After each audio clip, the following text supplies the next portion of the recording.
Friends, કેમ છો? તમને બધાને મારા જય અંબે. તો આજે આપણે બનાવીશું રીંગણનો ઓળો. તો એ હું મારી સ્ટાઈલથી બનાવીશ. તો એના માટે આટલી સાઈઝના રીંગણ લીધા છે, એક ડુંગળી છે, 2 ટામેટાં છે, આ લીલી ડુંગળી છે અને આ લસણ છે, જે હું આને અંદર કાપા મૂકી અને અંદર રાખીશ. તો પહેલાં તો હું એને કાપા કરી લઈશ.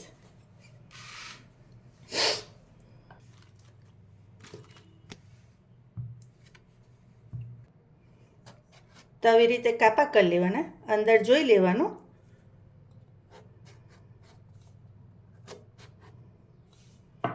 અને કાપા કરીએ ને એની અંદર જ આ લસણની કળી નાખી દેવાની આવી રીતે. આનાથી શું થશે કે એની લસણની ફ્લેવર બધી રીંગણમાં જતી રહેશે. જો તો એને લઈને આખા રીંગણનો ટેસ્ટ જ ઓળાનો એકદમ અલગ આવશે. બરાબર, આવી રીતે આપણે અંદર એડ કરી દેવાનું.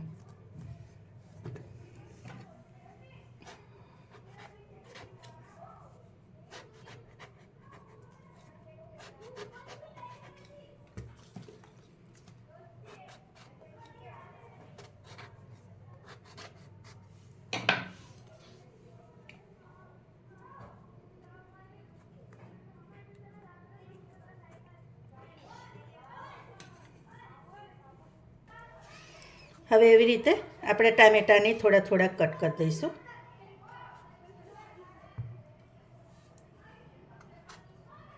અંદરથી થોડુંક એ થઈ જાય એટલે બસ આવી રીતે. હવે આ ડુંગળી છે, ડુંગળીને હું આવી રીતે કાપા કરી લઈશ અને આવી રીતે ઉપરથી એનું માથું રાખ્યું જ છે. હવે આ બધાને આપણે શેકવા મૂકી દઈશું. એની ઉપર પહેલાં તેલ ચોપડી દઉં અને પછી એને શેકવા મૂકી દઈશ. તો આવી રીતે બધા રીંગણને આપણે ગ્રેસ કરી લેવાના.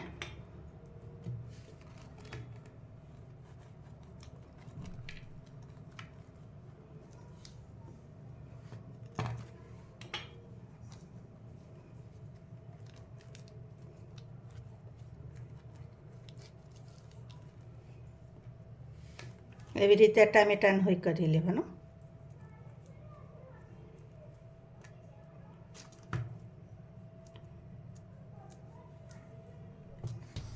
હવે ગેસ ચાલુ કરી દીધો છે, એની ઉપર આપણે રીંગણ મૂકી દઈશું.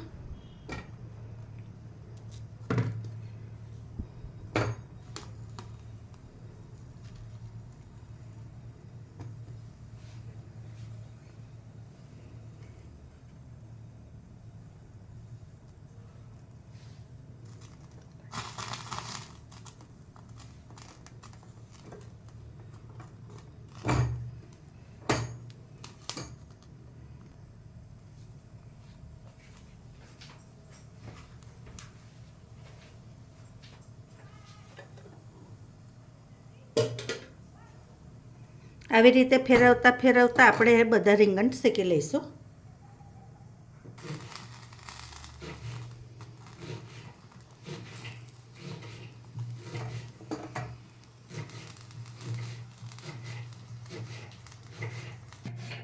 તો જો ફ્રેન્ડ્સ, આપણા બધા રીંગણ ને ટામેટાને શેકાઈ ગયું છે.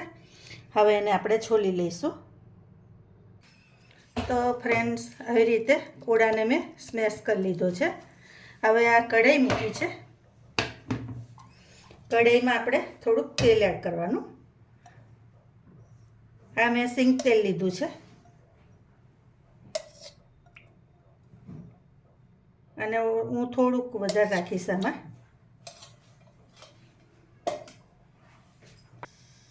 તેલ થઈ ગયું છે ફ્રેન્ડ્સ, તો પછી આપણે જીરું એડ કરી દેવાનું. જીરું તતડે એટલે આ લીલી ડુંગળી લીધી છે એ પહેલાં હું એડ કરી દઈશ.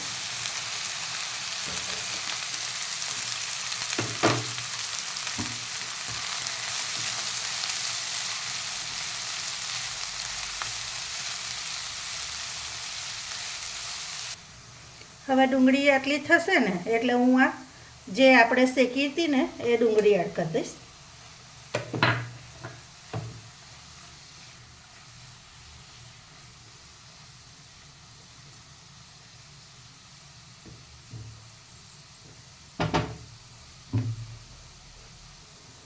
હવે એને ઢાંકીને થવા દઈશું.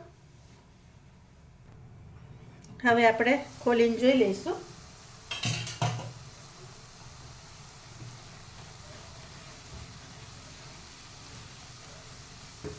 હવે આમાં ટામેટાનો પલ્પ નાખી દેવાનો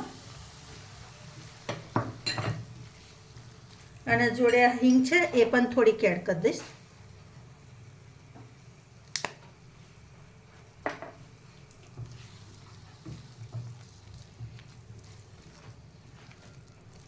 અને થોડુંક મીઠું પણ એડ કરી દઈશ એટલે ટામેટાં જલ્દી થઈ જાય.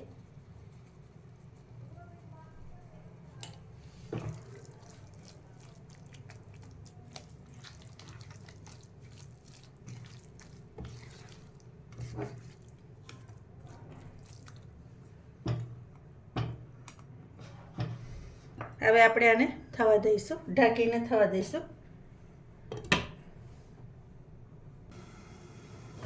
હવે આપણે જોઈ લઈશું. હવે આપણે બેઝિક મસાલા એડ કરી દેવાના. હળદર છે, મરચું તમારા ટેસ્ટ પ્રમાણે તીખું વધઘટ કરવાનું. મેં 1 ચમચી યુઝ કર્યું છે.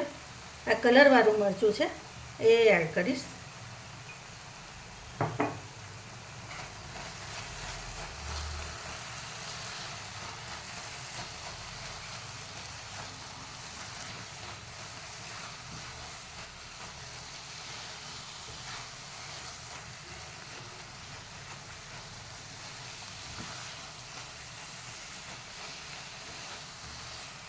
હવે ધાણા જીરું થોડુંક એડ કરી દેવાનું.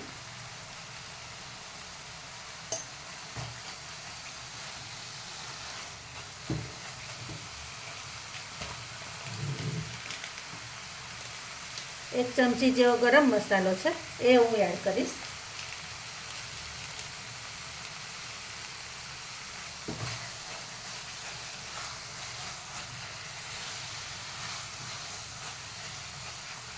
અત્યારે તો એટલી સરસ સુગંધ આવે છે ને ફ્રેન્ડ, એવું થાય કે ઓળો તૈયાર થઈને તરત જમી લઈએ. હવે આપણે આ રીંગણ જે મેશ કર્યા હતા ને ઓળાવાળા તે આપણે અંદર એડ કરી દેવાના.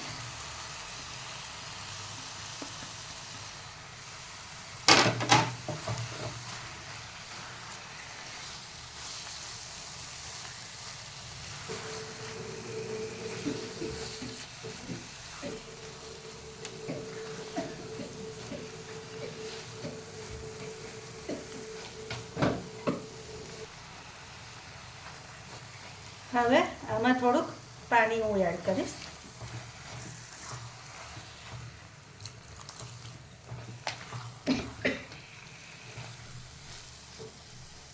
હવે આને 2 મિનિટ થવા દઈશ. અત્યારે થોડીક વાર થવા દેવાનું જેથી આપણા બધા મસાલા છે ને અંદર મિક્સ થઈ જાય. હવે આપણે ફરી જોઈ લઈશું.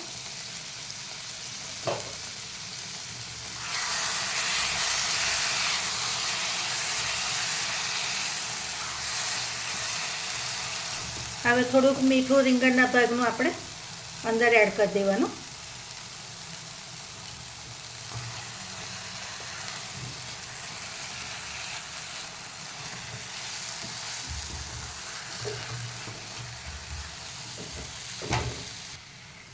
ખટાશ માટે હું લીંબુનો રસ, અડધા લીંબુનો રસ એડ કરીશ.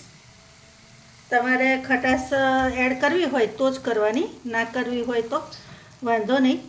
પણ હું સહેજ ઓળાને ખાટો ટેસ્ટ આપીશ. ગળપણ નહીં એડ કરવાની, પણ કારણ કે ટામેટાં મેં જે લીધા છે ને એ દેશી ટામેટાં નથી, એટલે કેવું એની ખટાશ ઓછી પકડે. તો આવી રીતે તમે આ ટામેટાં લીધા હોય ને તો તમારે ખટાશ થોડીક એડ કરવાની, જેનાથી એનો ટેસ્ટ થોડો સારો આવે. તો મારો ઓળો લગભગ તૈયાર છે. હવે 1 મિનિટ જેવું રવા દઈશ, પછી બંધ કરી દઈશ. તો ફ્રેન્ડ્સ, મારો ઓળો તૈયાર છે. તો ઉપરથી આપણે ધાણાથી ગાર્નિશ કરી દઈશું. પછી હું